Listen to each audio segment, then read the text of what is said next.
Welcome to Let Me Fix This. Enjoy the video. In this video, I will show you how to make tomato soup like Panera.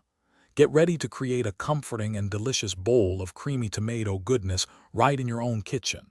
We'll walk through each step, ensuring you achieve that signature, rich flavor and smooth texture. This easy guide will help you master a beloved classic, perfect for any meal.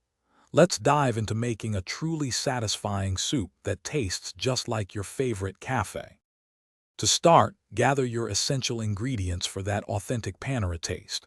You'll need 28 ounces of high-quality crushed tomatoes, which form the heart of our soup. For that signature creamy texture, we'll use 1/2 cup of rich heavy cream. 4 cups of vegetable broth will provide the perfect liquid base, and don't forget 1/4 cup of butter and 1/2 cup of diced onion to build a flavorful foundation. These components are key to a truly delicious soup. Now let's get cooking. Begin by melting 1/4 cup of butter in a large pot, then saute 1/2 cup of diced onion until soft. Next, pour in your 28 ounces of crushed tomatoes and 4 cups of vegetable broth. Bring this mixture to a gentle simmer and let it cook for at least 20 minutes, allowing those delicious flavors to meld. Finally, use an immersion blender to achieve that signature smooth, creamy texture.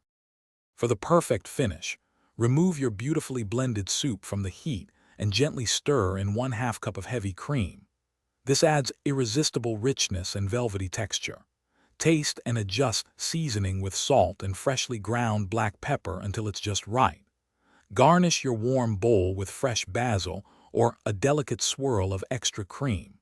Serve this comforting soup alongside crusty bread or a classic grilled cheese for an ultimate meal.